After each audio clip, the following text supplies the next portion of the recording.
Il y a une époque pas si lointaine où les films de super-héros se faisaient rares. Une époque où Marvel n'avait pas encore aseptisé le genre. Une époque où l'annonce d'un nouveau Spider-Man, Batman ou autre X-Men était un événement. Et juste avant que Marvel n'arrive dans le game pour tout casser, eh bien on a eu droit au meilleur film de super-héros qui puisse exister. The Dark Knight.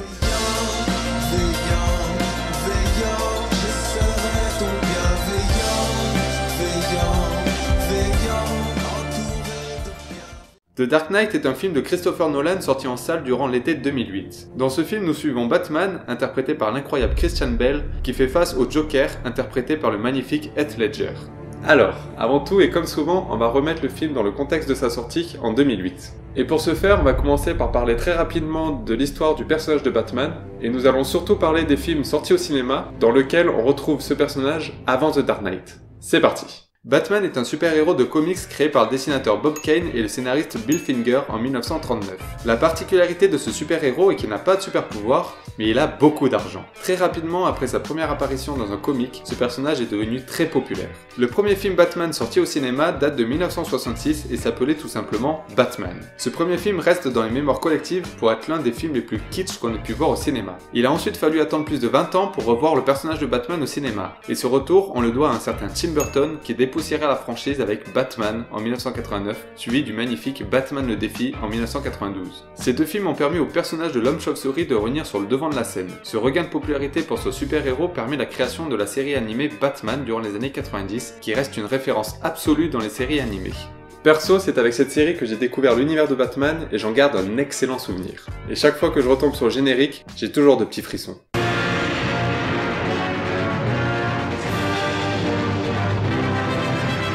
Cette série est une tuerie, et grâce à elle, j'ai découvert le personnage du Joker, qui est le plus grand ennemi de Batman. Et oui, déjà à 5 ou 6 ans, je trouvais ce personnage fascinant. Et cette fascination venait du fait que je ne comprenais pas pourquoi je le trouvais sympathique et drôle, alors que c'était un méchant. Pour finir, il est très important de noter que c'est dans cette série que le personnage d'Harley Quinn a été créé. Et oui, cette série faisait tellement l'unanimité que les créateurs ont eu l'autorisation d'inventer des personnages, et ils ont donc créé Harley Quinn qui fait partie des personnages les plus emblématiques de l'univers Batman.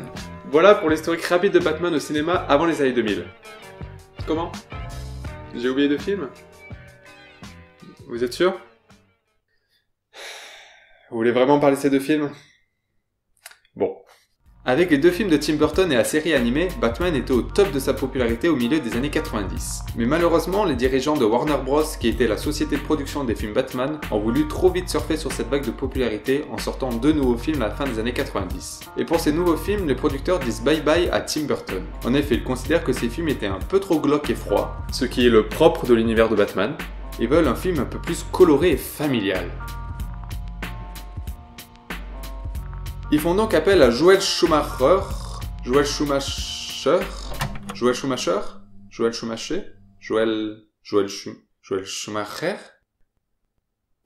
Ils font donc appel à Joel Schumacher pour réaliser ces deux nouveaux films. Cette collaboration nous donnera le mauvais Batman Forever en 1995 et l'énorme daubasse intergalactique qui est Batman et Robin en 1997. Bon, ma chaîne YouTube s'appelle Chronique Bienveillante. Du coup, on va pas s'attarder sur ces deux trucs. Vous êtes d'accord? Ouais.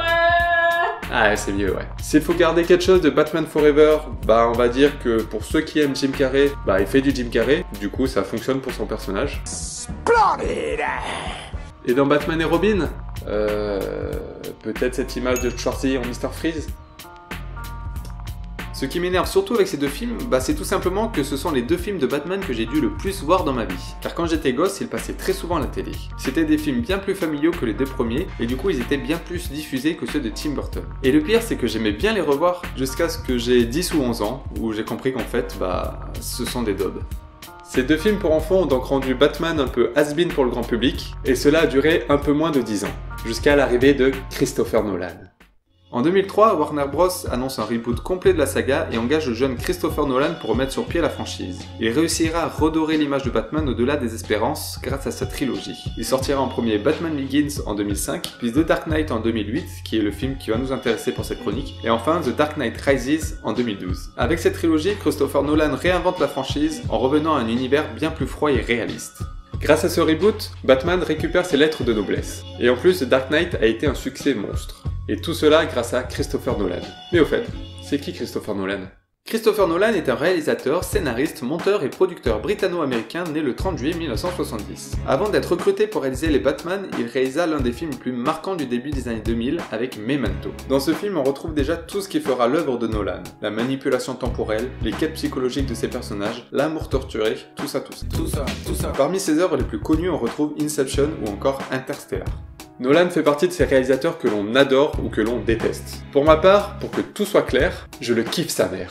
Voilà, aucune objectivité, aucun travail de recul, mais en même temps mes vidéos sont très claires. Je ne suis pas là pour vous faire une analyse de cinéma, mais pour vous partager l'amour que je porte pour certaines œuvres.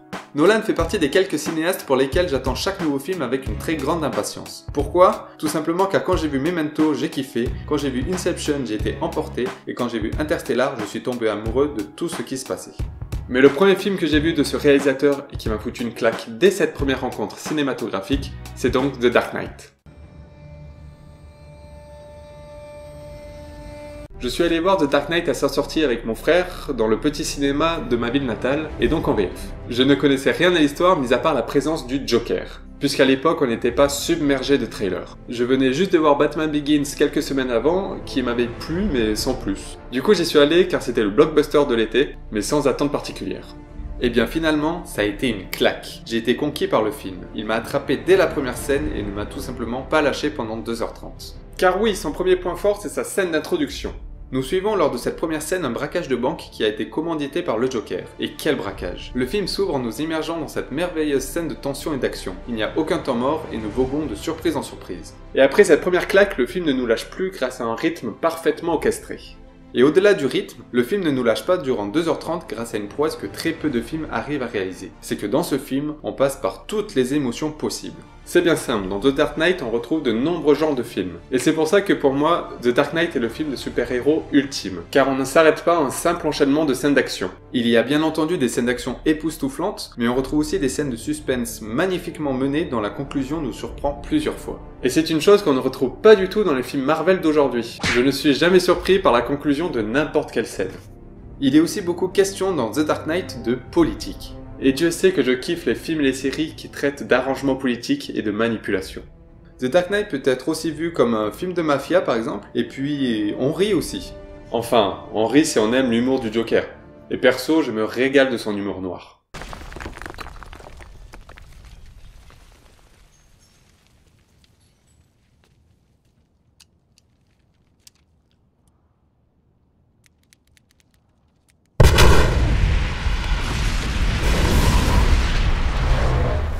Enfin, chose qui est plus rare dans un blockbuster comme celui-ci, eh bien c'est qu'il y a une scène, comment dire pour ne rien spoiler. On va dire que contrairement au Marvel d'aujourd'hui ou à la postologie Star Wars, eh bien dans ce film, certains gentils meurent. Oui, car quand on réfléchit à tous les événements qui se passent dans ce genre de film, eh bien c'est normal que certains gentils ne s'en sortent pas. Et du coup dans The Dark Knight on s'y attend pas, mais c'est du génie. Ça donne une scène dramatique très rare dans un film de super-héros, et ça permet de mettre de l'enjeu dans l'histoire. Ce que manque cruellement la saga du MCU. D'ailleurs, parlons un peu des enjeux. Ici, les enjeux sont simples. Batman, le commissaire Gordon et le nouveau procureur Harvey Dent cherchent à faire disparaître la pègre une bonne fois pour toutes de Gotham City. Mais le Joker veut, de son côté, mettre le chaos dans la ville. Point. Voilà, on a des enjeux simples et surtout réalistes. Et personnellement, c'est ce que j'aime. Parce que quand ça parle de civilisation je sais pas quoi sur la planète machin avec un méchant qui doit trouver des cristaux pour détruire des planètes ou je sais pas quoi, je n'arrive pas à m'investir dans l'intrigue et du coup je reste à côté du film. Bon, on a parlé du rythme, de la scène d'ouverture, des enjeux, il serait peut-être temps de parler de l'atout numéro 1 de ce film, le Joker.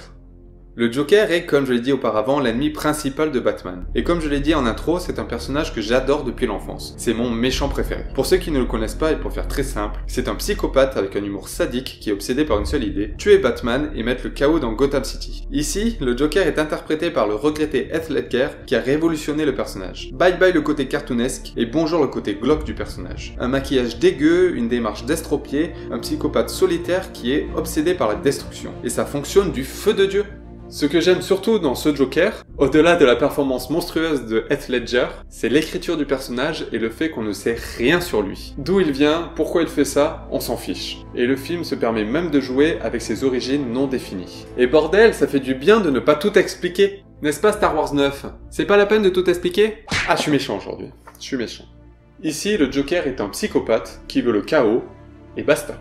Le Joker de ce film est magnifique, et il a tellement marqué les esprits qu'il est aujourd'hui très compliqué, voire impossible de refaire un Joker cartoonesque. Les Jokers qui ont suivi celui-ci sont restés du côté glauque du personnage, et au vu du carton du film Joker sorti l'an dernier, où tout l'humour du personnage a disparu, on n'est pas prêt de revoir un jour le Joker de dessin animé dans un film. Aujourd'hui, avec le recul, je pense que The Dark Knight m'a autant marqué, car ce n'est pas un blockbuster habituel. Non, c'est avant tout un film de Christopher Nolan, un film d'auteur avec des moyens. Et finalement, c'est pour ça qu'il a aussi bien fonctionné sur moi. Ce film est parfait dans son registre, et le fait de donner les clés d'une licence comme Batman à un créateur comme lui est l'une des plus belles idées que Warner a eues. Je revois très régulièrement The Dark Knight, je ne m'en lasse pas. Contrairement à Batman Begins et à The Dark Knight Rises qui se complètent, The Dark Knight peut être vu sans avoir vu le film d'avant ni sa suite. Il est un film complet et se suffit à lui-même. Et ça aussi, ça me manque dans les films de super-héros d'aujourd'hui. Ne pas attendre 15 films pour avoir la fin de l'histoire. Après la fin de la trilogie avec The Dark Knight Rises en 2012, on a pu revoir Batman au cinéma avec la création du DC Universe dans Batman contre Superman et dans Justice League. Mais si vous avez bien suivi cette chronique et compris mes goûts, je n'aime pas trop cette saga, car les enjeux sont interplanétaires on va dire, et ça part trop loin pour moi. Mais je garde espoir de retrouver mon super-héros préféré dans un bon film qui me plaira, grâce à The Batman, prévu pour 2021. Et avec Robert Pattinson dans le rôle de Batman, pourquoi pas, à voir. De son côté, Christopher Nolan va sortir cet été son nouveau film qui s'appelle Tenet, et au vu de sa première bande-annonce, ça promet du très très lourd.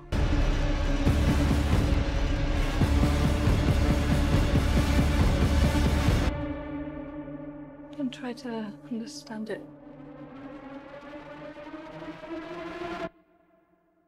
Feel it. Merci d'avoir regardé cette nouvelle vidéo. Comme d'habitude, si vous avez aimé, n'oubliez pas de liker la vidéo, de commenter et surtout de partager. C'est très important si vous voulez un peu m'aider et surtout donner de la visibilité à mes chroniques. Et en attendant ma prochaine vidéo, vous pouvez venir me suivre sur Instagram. Pour la prochaine vidéo, justement, on va enfin parler d'un très grand monsieur du cinéma. À très vite.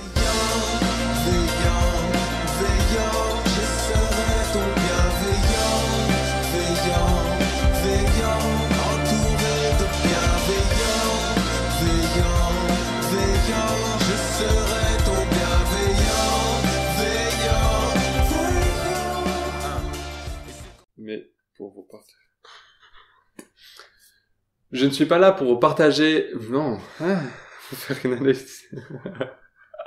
Putain, je suis fatigué.